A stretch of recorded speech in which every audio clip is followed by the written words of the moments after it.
അവിടെ എത്തിയ നിമിഷം മുതൽ തിരഞ്ഞത് ഒരു മുഖം മാത്രം. അവസാനം ആ ഒരുവനിൽ തന്നെ കണ്ണുടക്കിയപ്പോഴോ നിർനിമേഷയായി നിന്നു പോവുകയും ചെയ്തു ദിവ്യ. മുണ്ടാണ് വേഷം. നീല നിറത്തിലുള്ള ഷർട്ടും അതേ കരയിലുള്ള മുണ്ടും അണിഞ്ഞുകൊണ്ട് ഒരു കപ്പിൽ എന്തോ കുടിച്ച് ആരോടോ വർത്തമാനവും പറഞ്ഞുകൊണ്ടിരിക്കുകയാണ്. ഇടയ്ക്കിടെ ചിരിക്കുന്നുണ്ട്. തന്നെ കണ്ടിട്ടില്ലെന്ന് വ്യക്തമാണ്. കുറച്ചു കഴിഞ്ഞ് കിരൺ ചേട്ടൻ വന്ന് തോളിൽ കൈയിടുന്നതും എന്തോ പറഞ്ഞ് തിരിക്കുന്നതും ഒക്കെ കണ്ടു. അതിനിടയിലാണ് കിരൺ ചേട്ടൻ തന്നെ കണ്ടതെന്ന് തോന്നുന്നു. പെട്ടെന്ന് മുഖം മാറ്റിക്കളഞ്ഞു. ആ നിമിഷം തന്നെ ആൾ അനുചേട്ടൻ്റെ കാതിൽ എന്തോ പറയുന്നതും പെട്ടെന്ന് ആ ഭാഗത്തു നിന്നും തൻ്റെ നേർക്കൊരു നോട്ടം വരുന്നതും കണ്ടു. എന്നെ കണ്ടപ്പോൾ അറിയാതെ മുഖം കുനിച്ചിരുന്നു. ആ മുഖത്ത് മുഴുവൻ തെളിഞ്ഞത് എന്നോടുള്ള ദേഷ്യമാണോ എന്നാണ്. പക്ഷെ ഒരുതരം നിസ്സംഗതയായിരുന്നു ആ മുഖത്ത്. തന്നെ ഒന്ന് നോക്കി വീണ്ടും സൗഹൃദ കൂട്ടായ്മയിലേക്ക് ആളുമുഖം മാറ്റിക്കളഞ്ഞു. എങ്കിലും ആ നോട്ടം അതെനിക്ക് വേണ്ടി ആയിരുന്നില്ലേ? ആ നോട്ടം പോലും, ആ രൂപം എൻ്റെ ഹൃദയപാളികളിലേക്ക് കൊത്തിവെക്കുവാനുള്ള ഒരു കാരണമായിരുന്നില്ലേ? ഹൃദയത്തിൽ കൊത്തിവെച്ച ചിത്രങ്ങളിൽ തനിക്കായി മാത്രം എത്തിയൊരു ചിത്രം കൂടി. അമ്മ പിടിച്ചു വലിച്ച് സൂരജേട്ടൻ്റെയും ചേച്ചിയുടെയും അരികിലേക്ക് കൊണ്ടുപോയി. എന്തൊക്കെയോ വർത്തമാനം പറയുന്നുണ്ട്. അവരെ ഞാൻ ശ്രദ്ധിക്കുന്നുണ്ടെങ്കിലും ഇടയ്ക്കിടെ എൻ്റെ കണ്ണുകളൊക്കെ ഒരു നോട്ടത്തിൽ പോലും എന്നിൽ മാന്ത്രികത നിറയ്ക്കുന്ന ഒരുവനെ തേടി അലഞ്ഞു. ഇടയിൽ എപ്പോഴൊക്കെയോ കാണാതെയായി. വീണ്ടും നിരാശ തോന്നിയ ഞാൻ കിരണേട്ടൻ നിൽക്കുന്ന ഭാഗത്ത് തന്നെ ദൃഷ്ടി ഉറപ്പിച്ചു. ആ ഭാഗത്ത് എവിടെയെങ്കിലും ഉണ്ടാകുമെന്ന പ്രതീക്ഷയോടെ. പക്ഷെ ആളെ കാണാൻ സാധിച്ചില്ല. പിന്നീട് ഞങ്ങൾ ഭക്ഷണം കഴിക്കാനായിരിക്കുന്ന സമയത്താണ് സ്റ്റേജിൽ നിന്നും പരിചിതമായ ഒരു ശബ്ദം കേട്ടത്. കിരണേട്ടനാണെന്ന് മനസ്സിലായിരുന്നു. ഇന്ന് കഴിഞ്ഞ ദിവസം വിവാഹിതരായി ഇന്നതിൻ്റെ പാർട്ടി നമുക്ക് നൽകുന്ന സൂരജിനും നിഷയ്ക്കും വേണ്ടി ഒരു മനോഹരമായ ഗാനം ആലപിക്കുന്നു നമ്മുടെ ആസ്ഥാന ഗായകനായ അനന്തു. ഒരു പ്രത്യേക താളത്തിൽ ആളത് പറഞ്ഞപ്പോൾ ഞാനാണ് ഏറ്റവും വലിയ പ്രതീക്ഷയോടെ സ്റ്റേജിലേക്ക് നോക്കിയത്. മൈക്കുമായി സ്റ്റേജിലേക്ക് കയറി വരുന്നുണ്ട് അനുവേട്ടൻ. സൂരജേട്ടനെ നോക്കി എന്തോ ഒന്ന് പറഞ്ഞ് ചിരിക്കുകയും ചെയ്യുന്നുണ്ട് ആള്. ശേഷം താളത്തിനൊപ്പം ആള് പാടാൻ തുടങ്ങി. ഒരു നിമിഷം ആ വരികൾ പാടിക്കഴിഞ്ഞ് എൻ്റെ മുഖത്തേക്കാണ് ആൾ നോക്കിയത്. ആ നിമിഷം എൻ്റെ കണ്ണിൽ തെളിഞ്ഞ പ്രണയം കണ്ടിട്ടോ എന്തോ പെട്ടെന്ന് തന്നെ ആൾ പിന്നെ അറിയാതെ പോലും ആ ഭാഗത്തേക്ക് ശ്രദ്ധിച്ചില്ലെങ്കിലും ആ പാട്ട് മുഴുവനായും പാടിത്തീർത്തു. ആ രാഗവിസ്താരത്തിൽ അലിഞ്ഞ് ഞാനും. അമ്പിളിയുടെ മോനല്ലേ അത്? അമ്മ അരികിലിരുന്ന് ആരോടോ ചോദിക്കുന്നത് കേട്ടു. ആ അതെ, അവൻ തന്നെ. വളർന്നുപോയി ചെക്കൻ. എങ്ങനെ നടന്ന ചെക്കനാ? അമ്മ അരികിലിരുന്ന് ശോഭ ആൻറ്റിയോട് ചോദിച്ചു. ഇവറ്റോളുടെയൊക്കെ കാര്യം ആരെ തിരക്കാൻ പോണത്? അമ്പിളി ഇപ്പോഴും ആ ലോറിക്കാരൻ സുരേന്ദ്രൻ്റെ കൂടെ തന്നെയല്ലേ?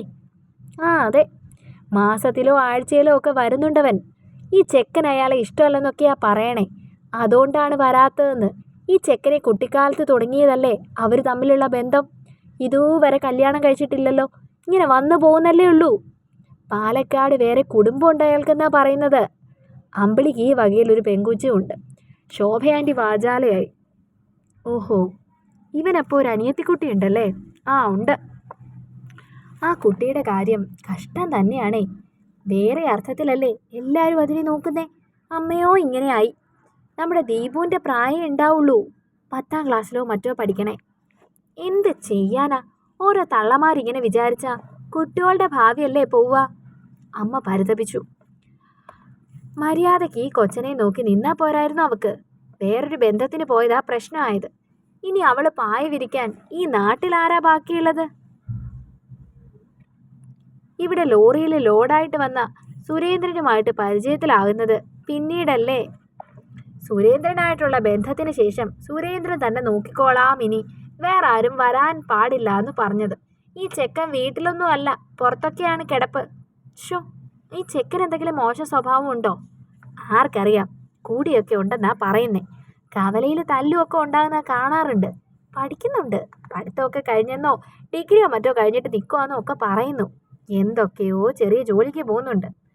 അമ്മ വിസ്തരിച്ച ആളുടെ ചരിത്രം കേൾക്കുകയാണ്. അമ്മയോട് വാർത്തകളെല്ലാം നന്നായി പറഞ്ഞു കൊടുക്കുന്ന ശോഭന ചേച്ചിയുടെ വാക്കുകൾ കേട്ടപ്പോൾ തന്നെ ആൾക്ക് നാട്ടിലുള്ളവർക്കിടയിൽ എത്രത്തോളം മതിപ്പുണ്ടെന്ന് മനസ്സിലാക്കാൻ സാധിച്ചിരുന്നു. പക്ഷേ മറ്റുള്ളവരിൽ നിന്നും കേൾക്കുന്നതല്ലാതെ ആളെ അറിയാൻ തോന്നി. ആ ആണൊരുത്തലിൽ എന്തോ ഒരു നന്മയുണ്ടെന്ന് തനിക്ക് തോന്നിയിരുന്നു. അതായിരിക്കുമല്ലോ തന്നെ അവനോട് ആകർഷിച്ചത്. അവനിൽ മാത്രം ജീവിതം ഒതുക്കാൻ ഉള്ളം കൊതിക്കും പോലെ. ബാക്കി കേട്ടറിയുന്നതൊന്നും തൻ്റെ അവനോടുള്ള പ്രണയത്തെ ഉലയ്ക്കാൻ കേൾപ്പില്ലാത്തതാണെന്ന് തോന്നി. ഈ പറയുന്നതൊന്നും അയാളുടെ തെറ്റാണെന്ന് തോന്നിയില്ല. അമ്മ ചെയ്ത തെറ്റിന് അയാൾ എന്ത് പിഴച്ചു? അല്ലെങ്കിൽ തന്നെ കുറ്റം പറയുന്നവർ അവരുടെ ആ നിമിഷത്തെ സാഹചര്യത്തെപ്പറ്റി ചിന്തിച്ചിട്ടുണ്ടാവുമോ? എന്തുകൊണ്ടായിരിക്കും ഈ ഒരു സാഹചര്യത്തിലേക്ക് എത്തിയതെന്ന് ഒരിക്കൽ പോലും ആരും ചിന്തിക്കില്ലല്ലോ. അതില്ലാതെയാണ് എല്ലാവരും കുറ്റം പറയുന്നത്. ആ നിമിഷം തന്നെ ഒരു കാര്യം മാത്രം എനിക്ക് ഉറപ്പായി. ഞാനിനി ആളുടെ കാര്യം വീട്ടിൽ പറയുകയാണെങ്കിൽ, അഥവാ ആൾക്കെന്നെ ഇഷ്ടമാണെങ്കിൽ പോലും ഞാൻ കാര്യം വീട്ടിൽ പറഞ്ഞ് ആരും സമ്മതിക്കില്ല. അത്രത്തോളം മോശം പേരാണ് ആൾക്ക് നാട്ടിലുള്ളത്. വെള്ളം കുടിക്കുന്നതിനിടയിലാണ് ശോഭന ആൻറ്റിയുടെ കൈ തട്ടി ധാവണിയിലേക്ക് ജ്യൂസ് മറിഞ്ഞത്. മോളെ, കണ്ടില്ല കേട്ടോ ആൻറ്റി. ആൻറ്റി പറഞ്ഞു. സാരമില്ല ആൻറ്റി, ഞാൻ പെട്ടെന്ന് അമ്മയോട് പറഞ്ഞിട്ട് ധാവണിയുടെ തുമ്പ് കഴുകാൻ വേണ്ടി പോയി. അത് കഴുകി തിരിയുമ്പോഴാണ് അപ്രതീക്ഷിതമായി ഒരാളെ കണ്ടത്. ആരോടോ ഫോൺ വിളിച്ചുകൊണ്ട് നിൽക്കുകയാണ്. ഏറ്റവും കാണാൻ പ്രതീക്ഷിച്ച മുഖം. ഒരു നിമിഷം ആളോട് സംസാരിച്ചാലോ എന്ന് പോലും എനിക്ക് തോന്നി. ശരീരത്തിലൂടെ മിന്നൽ വേഗത്തിൽ വന്നൊരു വിറയൽ നിശബ്ദയാക്കി കളഞ്ഞെന്നെ. ഒരു നിമിഷം അവിടെ നിന്ന് ചലിക്കാൻ പോലും സാധിക്കാതെ ഞാൻ നിന്നപ്പോഴാണ് ആള് തിരിഞ്ഞത്. എന്നെ കണ്ടതും ആളും ഒന്ന് അമ്പരന്നുവെന്ന് തോന്നിയിരുന്നു. പെട്ടെന്ന് ഫോൺ കട്ട് ചെയ്ത് തിരികെ പോകാൻ ഒരുങ്ങിയാണ് ആളെന്ന് മനസ്സിലാക്കി ഞാൻ ഓടി മുൻപിലേക്ക് ചെന്ന് നിന്നു. ഒരു നിമിഷം എൻ്റെ പ്രവൃത്തി ആളെ അമ്പരപ്പിച്ചു. രൂക്ഷമായി എൻ്റെ മുഖത്തേക്കൊന്ന് നോക്കി. തല ഉയർത്തി എന്താന്ന് ചോദിച്ചപ്പോൾ എന്ത് മറുപടി പറയണമെന്ന് അറിയില്ലായിരുന്നു. ഞാനാ ദിവ്യ. പരിഭ്രമത്തിലും സന്തോഷവും കലർന്ന മുഖത്തോടെ ഒരു വിധത്തിൽ പറഞ്ഞൊപ്പിച്ചു. അതിന് ഞാനെന്താ തലയും കുത്തി നിൽക്കണോ? പെട്ടെന്നുള്ള ആ ചോദ്യം എന്നെ ഞെട്ടിച്ചു.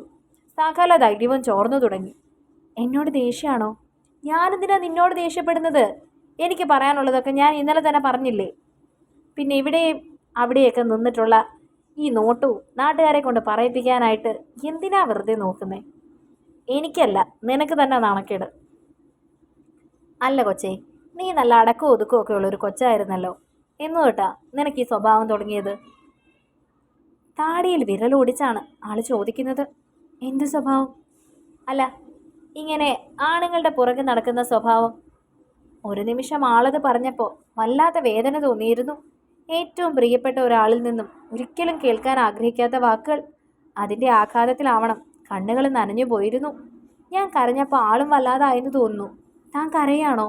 ആള് പെട്ടെന്ന് ചോദിച്ചു. ഞാനിങ്ങനെ ആണുങ്ങളുടെ പുറകെ നടക്കുന്ന ഒരാളല്ല. ആരുടെയും പുറകെ നടന്നിട്ടില്ല. ആദ്യമായിട്ട് എനിക്ക് ഇഷ്ടം തോന്നിയത് ഈ ആളോടാ. ഇഷ്ടം തോന്നിയത് ഈ ആളോട് മാത്രമാണ്. അതും 3 കൊല്ലത്തോളമായി. ഇനി പറഞ്ഞില്ലെങ്കിൽ എൻ്റെ ഹൃദയം പൊട്ടിപ്പോകുമെന്ന് തോന്നി. ചേട്ടൻ്റെ കല്യാണം കഴിയുമെന്ന് നീതുവും പറഞ്ഞു. പിന്നെ ഞാൻ വെറുതെ ഇങ്ങനെ ഇത് മനസ്സിൽ കൊണ്ട് നടന്നിട്ട് കാര്യമില്ലല്ലോ. അതുകൊണ്ടാണ് ഞാൻ പറയാൻ വേണ്ടി തീരുമാനിച്ചത്. എനിക്ക് അത്രയ്ക്ക് ഇഷ്ടമുണ്ട്. അതാ ഞാൻ പറഞ്ഞത്. അല്ലാതെ ഞാനങ്ങനെ മോശപ്പെട്ട പെണ്ണൊന്നുമല്ല. അത് പറഞ്ഞപ്പോഴേക്കും വാക്കുകൾ ഇടറി തുടങ്ങിയിരുന്നു. ആ നിമിഷം തന്നെ കണ്ണിൽ നിന്നും ഒരു നീർമുത്ത് താഴേക്ക് വീഴുകയും ചെയ്തു. ഒരു നിമിഷം എൻ്റെ കരച്ചിൽ കണ്ട് ആള് വല്ലാതെ ആയിപ്പോയി എന്ന് തോന്നുന്നു.